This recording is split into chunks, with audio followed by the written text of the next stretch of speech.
Now blood vessels रुधिर वाहिनियाँ heart में blood को लाने और ले जाने का काम करती हैं। स्पेशल टाइप की वेसल्स होती हैं, उनके थ्रू होता है ये काम, जिनको कहते हैं ब्लड वेसल्स। अब ब्लड वेसल्स जो हैं वो सारी दो टाइप की होती हैं, वीन्स एंड आर्टरीज। जो हार्ट में ब्लड को लेकर आ रही हैं वेसल्स उनको कहेंगे वीन्स, और हार्ट से ब्लड लेकर जा रही हैं जो वेसल्स उनको कहेंगे आर्टरीज। अब जो भी वेसल्स हैं, आर्टरीज हैं या वीन है, उनकी जो वॉल होती है, अगर टीएस देखें, ये टीएस, ये इनकी कैविटी, ये है इसकी वॉल। तो वॉल में कितनी लेयर होती हैं? 3 लेयर्स प्रेजेंट होती हैं।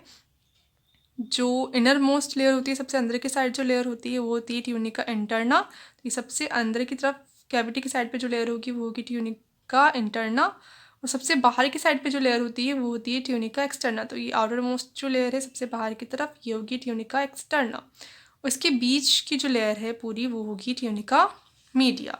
तो कोई भी वेसल है वो 3 लेयर्स से मिलकर बनी हुई होती है, tunica interna, tunica media and tunica externa. अब जो ट्यूनिका मीडिया है, ट्यूनिका मीडिया, इसमें स्मूथ मसल फाइबर्स प्रेजेंट होते हैं। उसमें भी फिर प्रोटीन्स मिलते हैं। प्रोटीन्स कौन कौन से मिलते हैं? इसके अंदर मेन प्रोटीन होता है इलास्टिन। इसकी वजह से जो आर्टरीज होती हैं वो एक्सपैंड हो सकती हैं, कॉन्ट्रैक्ट हो सकती हैं, फैल सकती हैं, सिकुड़ सकती हैं। किसकी वजह से? इलास्टिन प्रोटीन की वजह से इलास्टिक होती हैं, खिंच सकती हैं। और स्मूथ मसल फाइबर भी फ्लेक्सिबल होते हैं, जिससे प्रॉब्लम नहीं होती, ये एक्सपैंड भी हो जाती हैं जब ब्लड इनमें जाएगा। आर्टरीज में मेनली कौन होती हैं? फ्लेक्सिबल। आर्टरी ज़्यादा फ्लेक्सिबल होती हैं, तो जैसे ही ब्लड जाता है वैसे ही एक्सपेंड हो जाती हैं, फैल जाती हैं और ईजिली ब्लड चला जाता है। और जैसे ही अगर इनमें ब्लड पंप नहीं हो रहा होता प्रेशर के साथ, तब ये फिर दोबारा से नॉर्मल स्टेट में आ जाती हैं। अब आर्टरीज एंड वीन्स में क्या डिफरेंस होता है? आर्टरीज होती है, इनकी जो वॉल होती है वो मोटी होती है, और कैविटी जो होती है फिर इनकी कम होती है। अगर वॉल क्या होगी? बहुत मोटी होगी, तो उसके बीच में जो कैविटी खाली जगह जो बचेगी वो बहुत कम बचेगी। वीन्स में क्या होती है? इनकी जो वॉल होती है वो पतली होती है, इससे बीच में जगह ज़्यादा होती है, यानी इनकी कैविटी तो बड़ी होती है और वॉल पतली होती है, जबकि आर्टरीज की वॉल तो मोटी होती है और कैविटी छोटी होती है। अब मोटी है इसकी वॉल, तो इसमें इलास्टिन प्रोटीन ज़्यादा होगा, इसलिए ये ज़्यादा इलास्टिक होती है। वेंट्रिकल्स से जब ब्लड जाता है, वेंट्रिकल क्या होंगे? जब संकुचित होते हैं, कॉन्ट्रैक्ट होते हैं वेंट्रिकल्स, और फ्लो होता है ब्लड किसके अंदर? वेंट्रिकल से ब्लड कहाँ जाता है? आर्टरीज में जाता है। तो जैसे ही वेंट्रिकल से प्रेशर के साथ जो ब्लड है आर्टरीज में जाएगा, वैसे ही आर्टरी क्या होती हैं? फैल जाती हैं टेम्परेरीली, परमानेंट नहीं, टेम्परेरी थोड़े टाइम के लिए फैल जाती हैं, जिससे ईजिली जो ब्लड है वो फ्लो कर जाए, बह जाए।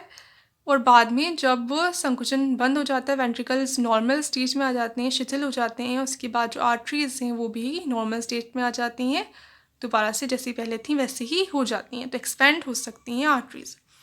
वीन्स जो होती हैं, वीन्स की वही जो वॉल जो होती है वो तो पतली होती है, और कैविटी क्या होती है? ज़्यादा होती है, चौड़ी होती है, जिससे ब्लड को फ्लो करने में कोई परेशानी आती नहीं है, इसलिए उससे अपना साइज़ चेंज भी नहीं करना पड़ता, उसका साइज़ वैसा का वैसा रहता है, कम ज़्यादा नहीं होता।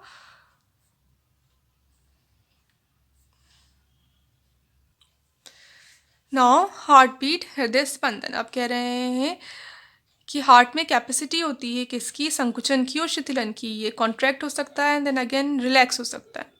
तो इस कैपेसिटी, ये जो प्रोसेस होता है कि हार्ट क्या हो रहा है, पहले तो हो रहा है संकुचित, फिर हो रहा है शिथिल, फिर संकुचित, फिर शिथिल। तो एक बार संकुचन और एक बार शिथिलन का जो पूरा प्रोसेस है, इसको क्या कहते हैं? एक हार्ट बीट। कि एक बार संकुचन होगा और फिर शिथिलन होगा, यानी एक बार कॉन्ट्रैक्शन होगा, फिर रिलैक्सेशन होगा या एक्सपेंडेशन होगा, तो इसको कहेंगे एक हार्ट बीट। तो ये कितने पार्ट्स में बटी होती है? एक हार्ट बीट जो होती है वो एक संकुचन की अवस्था होती है उसके अंदर, जिसमें कॉन्ट्रैक्ट होता है हार्ट, इसको कहते हैं सिस्टोल। और एक होती है शिथिलन की अवस्था, जिसमें दोबारा से फैल के अपनी नॉर्मल साइज शेप में आ जाता है हार्ट, उसको कहते हैं फिर डायस्टोल। तो एक हार्ट बीट में एक हार्ट बीट के 2 पार्ट्स होते हैं, सिस्टोल एंड डायस्टोल। अब जब भी हार्ट बीट स्टार्ट होती है उसमें क्या होते हैं? पहले तो दोनों एट्रियम जो अपर चैम्बर्स हैं, ऊपर की तरफ के जो 2 चैम्बर्स हैं एट्रियम, ये दोनों संकुचित होती हैं। उसके बाद फिर नीचे के जो वेंट्रिकल्स हैं वो संकुचित होते हैं। उसके बाद जो चारों ही चैम्बर्स हैं वो रिलैक्स हो जाते हैं।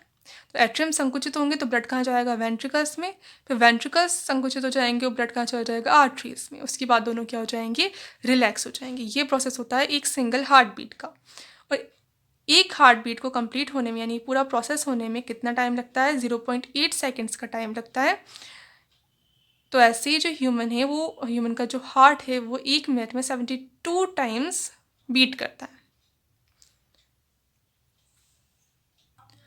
अब ये जो हार्ट बीट जनरेट हो रही है, संकुचन हो रहा है, शिथिलन हो रहा है, सिस्टोल डायस्टोल की स्टेजेस आ रही हैं, ये कैसे आती हैं, क्यों आती हैं? तो ये स्ट्रक्चर है हार्ट का। हार्ट में होते हैं अपर 2 चैम्बर्स, तो एट्रिया, ये राइट एट्रियम, ये लेफ्ट एट्रियम, और जो लोअर 2 चैम्बर्स होते हैं वेंट्रिकल्स, ये राइट वेंट्रिकल, ये लेफ्ट वेंट्रिकल। इनके बीच में ये वॉल्व है, ये है ट्राइकस्पिड वॉल्व, ये है बाइकस्पिड वॉल्व। अब जो हार्ट है, हार्ट किसका बना होता है, कार्डियक मसल्स का बना होता है। स्पेशल टाइप की मसल्स होती हैं कार्डियक मसल्स। तो कार्डियक मसल्स का पूरा नेटवर्क होता है हार्ट में। अब ये जो मसल्स होते हैं ये कैसे होते हैं, ऑटोमेटिक होते हैं, स्वचालित होते हैं, यानी इन्हें अपना काम करने के लिए किसी स्टिमुलस की, यानी कोई उद्दीपन की या बाहरी उद्दीपन की ज़रूरत नहीं पड़ती। ये खुद ही अपने आप अपना फंक्शन कर लेता है। इसमें स्पेशल टाइप की पूरा ही बना होता है किसका, कार्डियक मसल्स का बना होता है। पर स्पेशल इसमें और ऐसी नोड्स प्रेजेंट होती हैं जो कैसी होती हैं, स्वचालित होती हैं, ऑटोमेटिक होती हैं, जो अपना काम खुद कर लेती हैं। यानी ये जो हार्ट बीट जनरेट होती है वो अपने आप ही हो जाती है। ब्रेन का इस पर कंट्रोल नहीं होता, अदर किसी चीज़ का इसके ऊपर कंट्रोल नहीं होता। उतना थोड़ा तो होगा ही, उतना कंट्रोल नहीं होता। इसकी वजह से अगर अपन हार्ट को बॉडी से बाहर भी निकाल के रख दें तो ये थोड़े टाइम तक बीट करता रहता है, क्योंकि इसके अंदर जो फाइबर्स होते हैं उनमें कैपेसिटी होती है कि बिना किसी और चीज़ की हेल्प के खुद ही हार्ट बीट को जनरेट कर सकें। अब ये जो फाइबर्स प्रेजेंट होते हैं ये क्या करते हैं, एक्शन पोटेंशियल जनरेट करते हैं, सिग्नल जनरेट करते हैं एक। वो सिग्नल पूरे हार्ट में फैल जाता है और हार्ट का क्या होता है, कॉन्ट्रैक्शन होता है। पर फिर ये जब सिग्नल ख़त्म हो जाता है उसके बाद दोबारा हार्ट जो है वो शिथिल हो जाता है, नॉर्मल स्टेज में आ जाता है। तो जब सिग्नल आएगा तब हार्ट होगा सिस्टोल की स्टेज में। जब जो सिग्नल है वो ख़त्म हो जाएगा तब दोबारा से जो हार्ट है वो डायस्टोल की स्टेज में आ जाएगा। और ये पूरा प्रोसेस होता है हर 0.8 सेकेंड में। 0.8 से एक बार सिग्नल जनरेट हुआ, एक्शन पोटेंशियल जनरेट हुई, हार्ट कॉन्ट्रैक्ट होगा, देन अगेन जब ख़त्म हो जाएगी रिलैक्स हो जाएगा। उसके बाद 0.8 सेकेंड के बाद अगेन सिग्नल जनरेट होगा, दोबारा से हार्ट कॉन्ट्रैक्ट हो जाएगा। तो पूरा प्रोसेस में कितना टाइम लगता है, 0.8 सेकेंड का। यानी हर 0.8 सेकेंड में एक एक्शन पोटेंशियल जनरेट होती है, एक सिग्नल जनरेट होता है जिसकी वजह से हार्ट बीट करता है। अब हार्ट की बीटिंग के लिए क्या रिस्पॉन्सिबल होते हैं, क्या स्पेशल स्ट्रक्चर्स होते हैं जिनकी वजह से हार्ट बीट करता है, सिग्नल्स जनरेट होते हैं, एक्शन पोटेंशियल जनरेट होती है। तो एक है सिनो एट्रियल नोड, ये मेन होता है। इसके बाद फिर एट्रियो वेंट्रिकुलर नोड होते हैं, bundle of His and Purkinje fibres. ये होते हैं जो एक्शन पोटेंशियल को जनरेट करने और फिर उनको ट्रांसफ़र करने पूरे हार्ट में, इन दोनों का काम करते हैं। जनरेट तो कौन करता है, सिनो एट्रियल नोड जनरेट करता है, फिर उसको पूरे हार्ट में फैलाने का काम कौन करता है, atrioventricular node, bundle of His and Purkinje fibre. तो हर 0.8 सेकेंड में ये जो सिनो एट्रियल नोड है, सिनो एट्रियल नोड कहाँ पे प्रेजेंट होता है, जो राइट एट्रियो वेंट्रिकुलर वॉल्व जो है, ट्राइकस्पिड वॉल्व, इसके पास होता है। इस पर इसके पास प्रेजेंट होता है सिनो एट्रियल नोड। ये हर 0.8 सेकेंड में सिग्नल जनरेट करता है जिसको कह रहे हैं action potential. Action potential generate करता है। अब ये एक्शन पोटेंशियल जाएगी और कहाँ जाएगी, पूरे और जो राइट एट्रियम है उसमें फैल जाएगी, और फिर ये यहाँ से होती हुई कहाँ चली जाएगी, लेफ्ट एट्रियम में, और पूरे लेफ्ट एट्रियम में फैल जाएगी। और दोनों जो right atrium and left atrium है ये क्या हो जाएंगे, कॉन्ट्रैक्ट हो जाएंगे। तो दोनों ऑलमोस्ट एक साथ ही कॉन्ट्रैक्ट होते हैं, एक साथ ही संकुचित होंगे, एक साथ ही सिस्टोल की स्टेट में आएंगे। पर फिर भी अगर अपन ऐसे देखें तो राइट एट्रियम पहले कॉन्ट्रैक्ट होगा क्योंकि इसमें सिग्नल पहले आ रहा है, और लेफ्ट जो एट्रियम है वो थोड़े टाइम के बाद कॉन्ट्रैक्ट होगा क्योंकि इसमें सिग्नल थोड़े टाइम के बाद आ रहा है। अब ये दोनों तो कॉन्ट्रैक्ट हो जाएंगे, उसके बाद सिग्नल कहाँ जाएगा, सिनो एट्रियल नोड से होता हुआ एट्रियो वेंट्रिकुलर नोड पर चला जाएगा। एट्रियो वेंट्रिकुलर नोड कहाँ पर लोकेटेड होता है, इंटर एट्रियल जो सेप्टम है, दोनों एट्रिया के बीच में जो सेप्टम है वहाँ पे लोकेटेड होता है। ये सिग्नल पे कहाँ पे पहुँच जाएगा, एट्रियो वेंट्रिकुलर नोड पे पहुँच जाएगा। अब ये जो एट्रियो वेंट्रिकुलर नोड है ये कनेक्टेड होता है किससे, बंडल ऑफ हेस से। ये जो पूरा बंडल है ये नर्व्स का बंडल होता है। कहाँ लोकेटेड है? ये पूरा जो इंटरवेंट्रिकुलर सेप्टम है उस पर लोकेटेड है। तो इस नोट से फिर सिग्नल चला जाएगा बंडल ऑफ हिस पे। बंडल ऑफ हिस पे चला जाएगा, यानी जो सिग्नल है फिर उसके बाद कहाँ आएगा? जो इंटरवेंट्रिकुलर सेप्टम है इस तक आ जाएगा। फिर आगे जाके जो बंडल ऑफ हिस है ये 2 ब्रांचेस में डिवाइड हो जाएगा, right branch and left branch. Right branch से ये जो सिग्नल है पूरा राइट वेंट्रिकल की वॉल में फैल जाएगा, और लेफ्ट ब्रांच से जो सिग्नल है वो लेफ्ट वेंट्रिकल की वॉल में फैल जाएगा। अब इनको और अच्छे से फैलाने का काम कौन करेंगे? छोटे छोटे टर्मिनल फाइबर्स और निकलते हैं इन ब्रांचेस से, जिनको कहते हैं पुरकिंजे फाइबर्स। ये पुरकिंजे फाइबर पूरी वॉल में फैले हुए रहते हैं वेंट्रिकल्स की, जिससे सिग्नल्स कहाँ जाएगा? यहाँ आ जाएगा। जैसे सिग्नल यहाँ पे आएगा वैसे जो वेंट्रिकल की वॉल है फिर वो कॉन्ट्रैक्ट हो जाएगी। इसके बाद रिलैक्स हो जाएंगे दोनों बाद में। पूरा प्रोसेस कार्डियक साइकिल का आगे आएगा। अभी तो क्या है, जनरेट कैसे होगा? जनरेट करेगी सिनोएट्रियल नोड, फिर सिग्नल जाएगा कहाँ?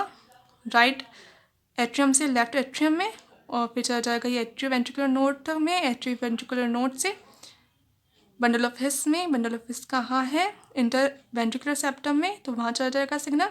फिर 2 ब्रांचेस निकलेंगी, एक चली जाएगी राइट साइड, एक चली जाएगी लेफ्ट साइड। पुरकिंजे फाइबर के थ्रू फिर ये सिग्नल जो है पूरी वेंट्रिकल्स की वॉल में फैल जाएगा। Now regulation of heart beat का रेगुलेशन या नियंत्रण कंट्रोल कैसे होता है?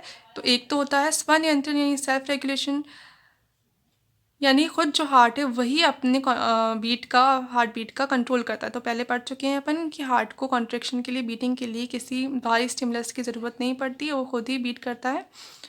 तो इसमें SA node, sinoatrial node, AV node, atrioventricular node, bundle of His and present होते हैं जो हेल्प करते हैं बीटिंग में। तो ये तो मेन चीज़ है। उसके अलावा भी फिर कंट्रोल होता है, ब्रेन का होगा ही कंट्रोल किसी न किसी तरह से। ब्रेन सारी चीज़ों पर कंट्रोल करता है। फिर बाह्य नियमन अदर चीज़ कौन कंट्रोल करेगी? इसको ब्रेन कंट्रोल करेगा, और साथ में हॉर्मोन्स जो हैं कुछ वो भी कंट्रोल करते हैं। तो तंत्रिकीय नियमन यानी ब्रेन कैसे कंट्रोल करता है? तो ब्रेन का पार्ट होता है मेडुला ऑब्लोंगेटा।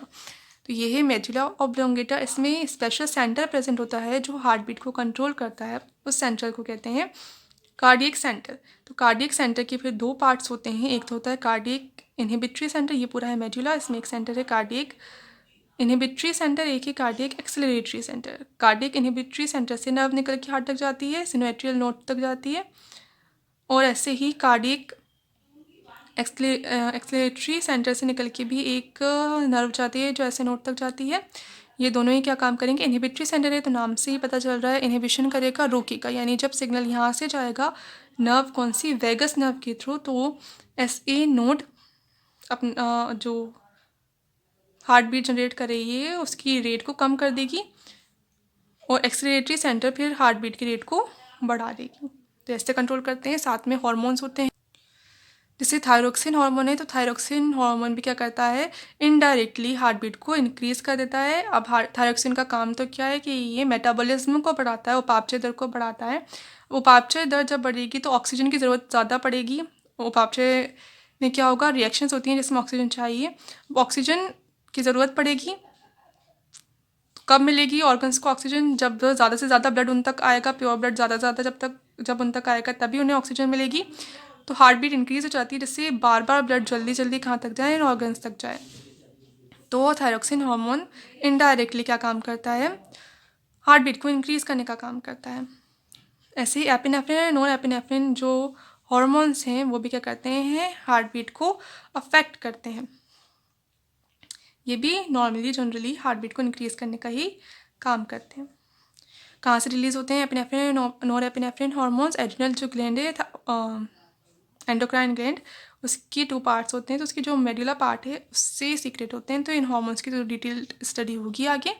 अभी तो इतना ही है कि कंट्रोल कौन करता है हार्ट बीट को? हॉर्मोन्स भी कंट्रोल करते हैं। तो thyroxine and epinephrine and nor epinephrine hormone heart beat को कंट्रोल करते हैं।